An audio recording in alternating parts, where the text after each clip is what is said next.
Well students, next topic हम पढ़ने जा रहे हैं प्रिंसिपल सॉल्यूशन।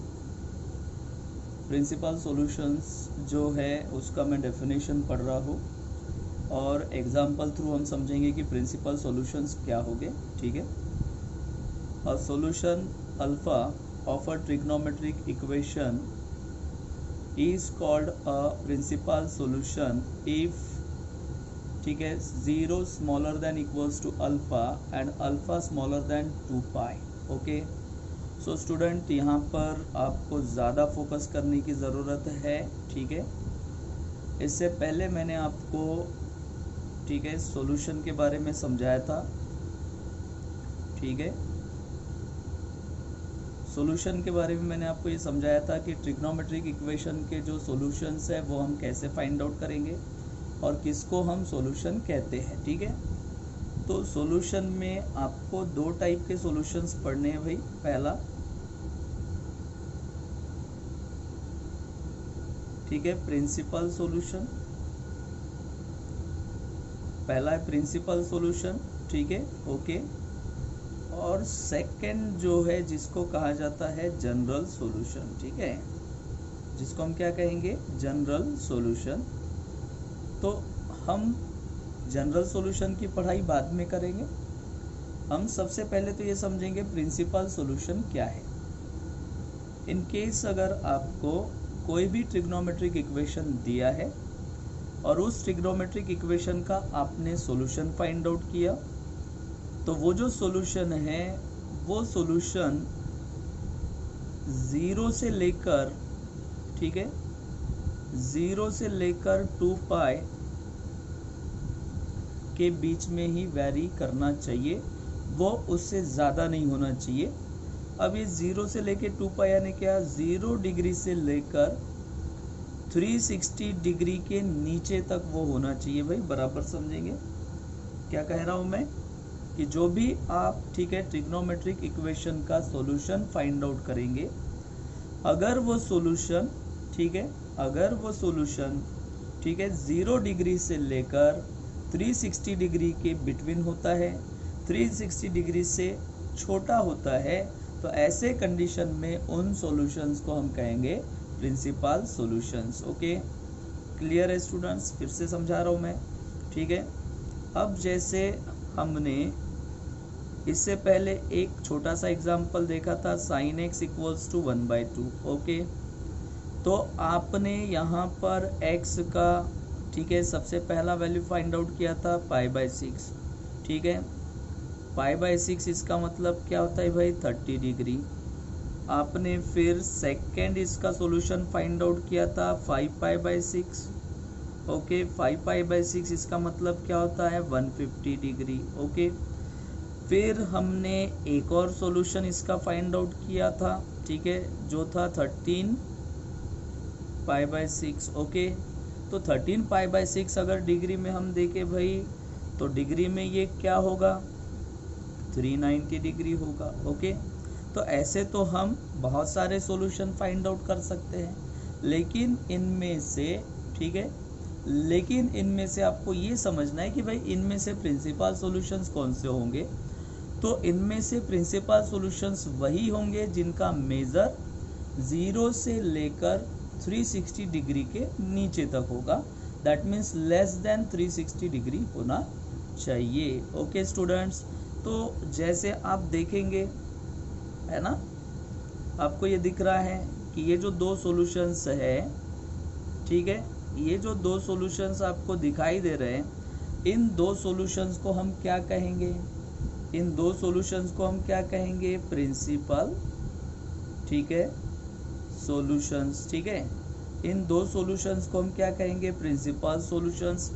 बिकॉज क्यों कहेंगे, उसके पीछे रीज़न ये है कि ये जो π/6 है ना भाई, ये जो π/6 है, ठीक है, ये π/6 ग्रेटर देन, ठीक है, 0 है एंड स्मॉलर देन, ठीक है, 360 है। ठीक है, एंड अगर आपने 150 देखा, 5π/6 देखा, तो ये भी आपको ऐसा दिख रहा है कि ये भी भाई 0 से ग्रेटर है।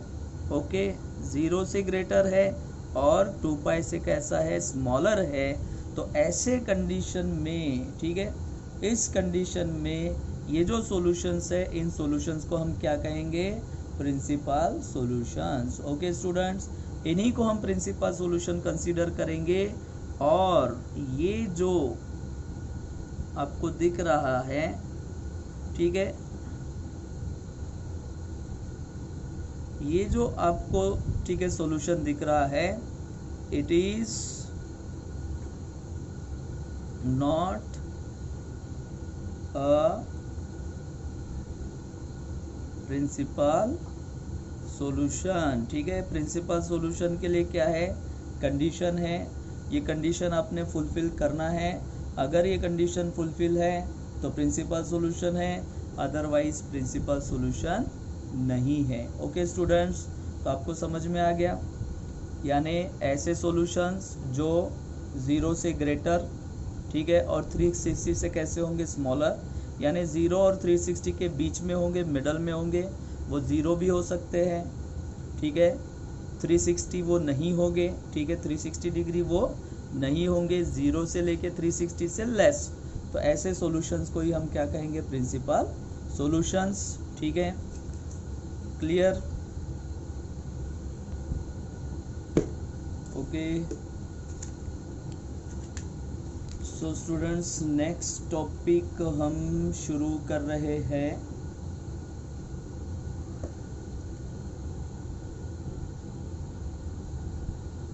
Wait a minute student, next topic हम शुरू कर रहे हैं, how to find, okay, how to find principal solution. ठीक है, अब हम यहाँ पर पढ़ेंगे कि प्रिंसिपल सॉल्यूशन हम कैसे फाइंड आउट करेंगे। कुछ एग्जांपल्स देख लेते हैं, अलग अलग डिफरेंट टाइप्स के एग्जांपल्स देखेंगे हम यहाँ पर। Find the principal solutions of sine theta equals to 1/√2। Okay students, so आपको ट्रिग्नोमेट्रिक इक्वेशन दिया हुआ है, okay, sine theta equals to 1/√2, और आपको भाई यहाँ पर क्या फाइंड आउट करना है, आपको यहाँ पर, ठीक है, प्रिंसिपल सॉल्यूशन फाइंड आउट करना है। इसके पहले हम डिस्कस कर चुके हैं, ओके, क्लियर। सो ये जो साइन थीटा इक्वल्स टू 1/√2 आपको दिया है, तो आप क्या करेंगे ना, साइन के टेबल में देखेंगे, ट्रिग्नोमेट्री के टेबल में देखेंगी, साइन के कॉलम में, ओके, क्लियर, ट्रिग्नोमेट्री का टेबल देखेंगे, ठीक है, ट्रिग्नोमेट्री के टेबल में आप साइन के कॉलम में, साइन के रो में देखेंगे कि 1/√2 भाई ये किसका वैल्यू है, साइन, ठीक है, के रो में आप देखेंगे ट्रिग्नोमेट्री के टेबल में कि 1/√2 ये भाई किसका वैल्यू है, ओके, 1/√2 ये किसका वैल्यू है। तो आपको ऐसा दिखाई देगा कि ये जो 1/√2 है, ये 1/√2 साइन 45 डिग्री का वैल्यू है। Sine 45 degree that means sine π/4। Okay students, यानी 1/√2 को निकाल कर मैं साइन 45 डिग्री रख सकता हूँ, okay.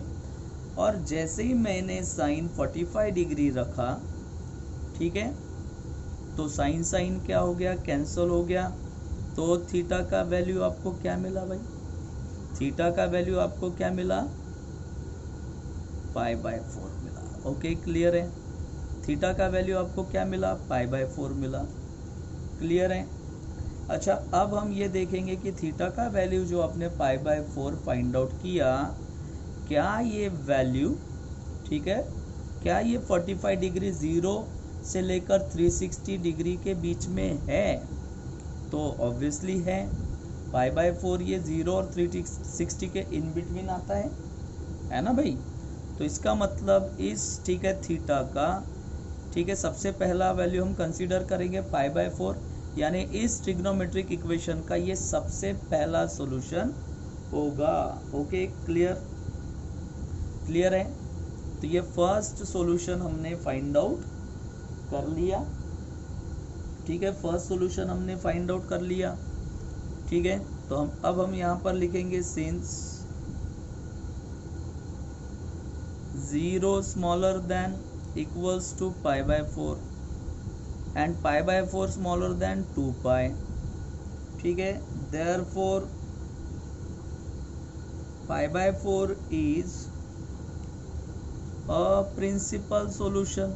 pi by 4 is a principal solution of, ठीक है, इज अ प्रिंसिपल सोल्यूशन, यानी पाई बाय 4 ये पहला प्रिंसिपल सोल्यूशन होगा। ओके, अब हम second principal solution find out करने की कोशिश करते हैं। तो second principal solution find out करना है तो आप भाई क्या करेंगे, आप क्वाड्रेंट का यूज कर सकते हैं। क्वाड्रेंट का यूज मैंने आपको बताया था। आप ये देखो कि साइन थीटा इक्वल्स टू क्या दिया, 1/√2। तो 1/√2 ये वैल्यू पॉजिटिव है, 1/√2 ये वैल्यू क्या है, पॉजिटिव है। तो मुझे बताइए साइन जो है, साइन कहाँ कहाँ पॉजिटिव होता है। साइन पॉजिटिव होता है फर्स्ट क्वाड्रेंट में, और साइन पॉजिटिव होता है किस में, सेकंड क्वाड्रेंट में होता है भाई। क्लियर है। एंगल की शुरुआत कैसे होती है, 0, 90, और यहाँ आता है 180, फिर यहाँ आता है 270, फिर यहाँ आता है 360, that is 2 pi. Okay, clear है। ये कितना हो जाएगा, 3 पाई बाय 2 हो जाएगा। ठीक है, ये कितना हो जाएगा, पाई बाय 2 हो जाएगा। क्लियर। तो पहला जो हमने प्रिंसिपल सॉल्यूशन फाइंड आउट किया वो तो फर्स्ट क्वाड्रेंट का हो गया। अब हम सेकंड क्वाड्रेंट में आएंगे। सेकंड क्वाड्रेंट के बारे में मैंने आपको क्या बताया था, आपको सॉल्यूशन सेकंड क्वाड्रेंट में चाहिए, आपको एंगल का जो वैल्यू है वो सेकंड क्वाड्रेंट में चाहिए, क्योंकि सेकंड क्वाड्रेंट में साइन पॉजिटिव है। ठीक है, थर्ड क्वाड्रेंट में हम नहीं जाएंगे क्योंकि साइन तो सेकंड क्वाड्रेंट में पॉजिटिव है, यानी आपको पीछे जाना पड़ेगा, आपको पीछे वापस जाना पड़ेगा। पीछे जाना इसका मतलब माइनस। ठीक है, पीछे जाना इसका मतलब माइनस, यानी आपको क्या करना पड़ेगा, पाई में से माइनस करना पड़ेगा जो आपने पहला सॉल्यूशन फाइंड आउट किया। देखते हैं स्टूडेंट्स। ठीक है, एंड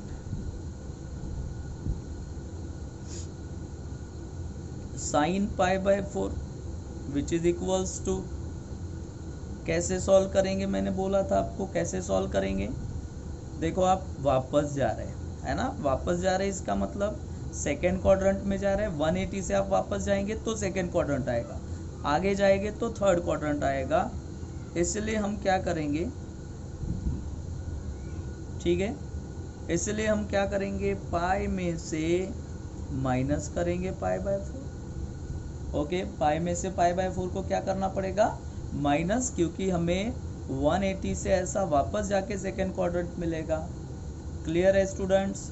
अब आप इसको सिंप्लीफाई कर लो। Sine pi by 4 equals to sine 3 pi by 4, और दोनों के वैल्यू देखो आपको क्या मिलेंगे, 1/√2 मिलेंगे। ओके, ठीक है। तो ऐसे कंडीशन में साइन x इक्वल्स टू क्या हो जाएगा, sine 3 pi by 4। Okay, sine x equals to भी क्या हो जाएगा, sine 3 pi by 4। Sorry student, x नहीं यहाँ पर थीटा है, तो sine theta equals to sine 3 pi by 4 हो गया भाई। और साइन साइन कैंसल कर दिया तो थीटा इक्वल्स टू क्या मिलेगा, 3 पाई बाय 4।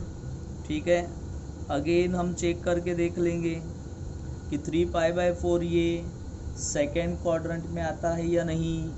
तो 3 पाई बाय 4 यानी 3 multiplied by 45 degree and 3 multiplied by 45 degree, that means 135 degree. और 135 डिग्री देखो आपको कौन से क्वाड्रेंट में मिलेगा, सेकेंड क्वाड्रेंट में मिलेगा। तो ये एक और प्रिंसिपल सॉल्यूशन मिल गया भाई। ठीक है, इससे ज़्यादा अगर हम प्रिंसिपल सॉल्यूशन फाइंड आउट करेंगे तो वो इस कंडीशन को सेटिस्फाई नहीं कर पाएंगे, इस कंडीशन को सेटिस्फाई नहीं कर पाएंगे। इसलिए हम लिखेंगे since 0 smaller than 3 pi by 4 smaller than 2 pi, okay, and therefore 3 pi by 4 is a principal, ठीक है, प्रिंसिपल सॉल्यूशन। ओके स्टूडेंट्स, तो ये भी ठीक है। इसका एक और प्रिंसिपल सॉल्यूशन है। अब कितने प्रिंसिपल सॉल्यूशंस हो गए? 2। तो फाइनल आंसर लिख लेंगे आप, ठीक है। पहला 5/4, second 3/4 are the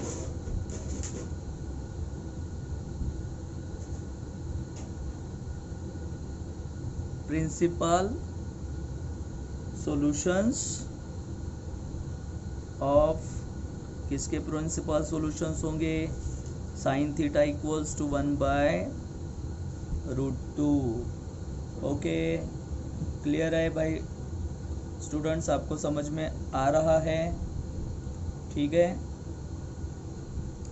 next question हम शुरू, ओके भाई, नेक्स्ट क्वेश्चन हम शुरू कर रहे हैं। Find the principal solution of cos theta equals to -1/2। cos theta equals to -1/2, ठीक है। cos थीटा इक्वल्स टू -1/2, यहाँ पर कॉन्सेंट्रेट करेंगे आप। यहाँ पर ये जो आपको cos थीटा का वैल्यू दिया है ये निगेटिव है भाई, यानी ये माइनस में है, ठीक है। तो आप पहले तो ये डिसाइड कर लेंगे कि कौन से क्वाड्रेंट में, ठीक है, कौन से क्वाड्रेंट में, ठीक है, cos नेगेटिव हो सकता है।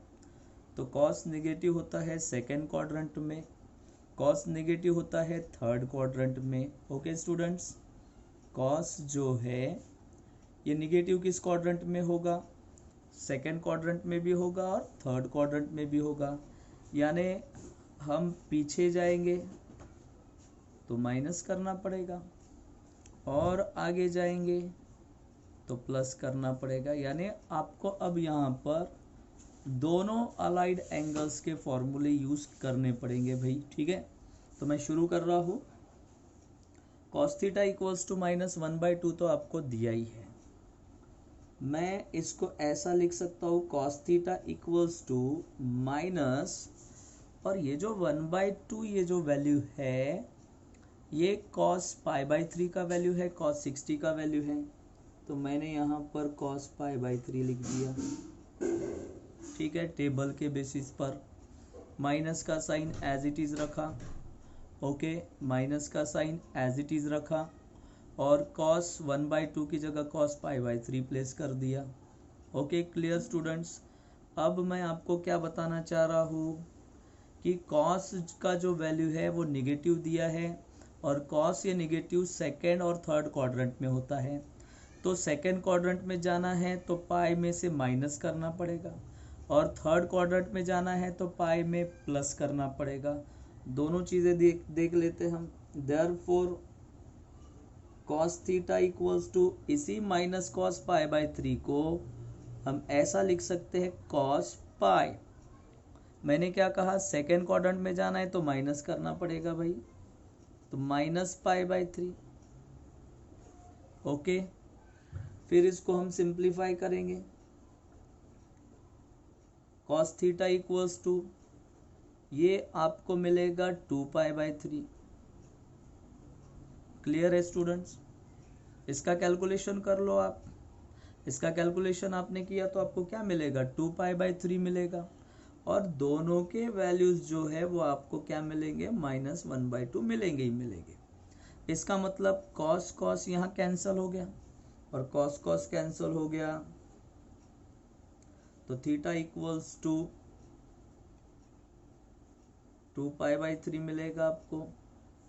एंड ठीक है, एंड मैं थोड़ा सा यहाँ पर शॉर्टकट मार रहा हूँ, and 0 smaller than equals to 2π/3 smaller than 2π। Okay students, समझ में आ रहा है? ठीक है, क्लियर है? अब ये आपको पहला, ठीक है, इसका प्रिंसिपल सॉल्यूशन मिल गया। सेकंड देखते हैं, ठीक है, and cos theta equals to minus cos π/3 again मैंने कंसीडर किया। तो मैंने आपको क्या बताया था भाई, पीछे जाएंगे तो माइनस होगा, आगे जाएंगे तो प्लस होगा। माइनस वाला फॉर्मूला हमने यूज कर लिया, प्लस वाला फॉर्मूला यूज करेंगे तो ये आएगा भाई cos theta equals to cos pi plus π/3। Okay, pi plus π/3 आपने कर लिया। इसका कैलकुलेशन आप फाइंड आउट कर लो।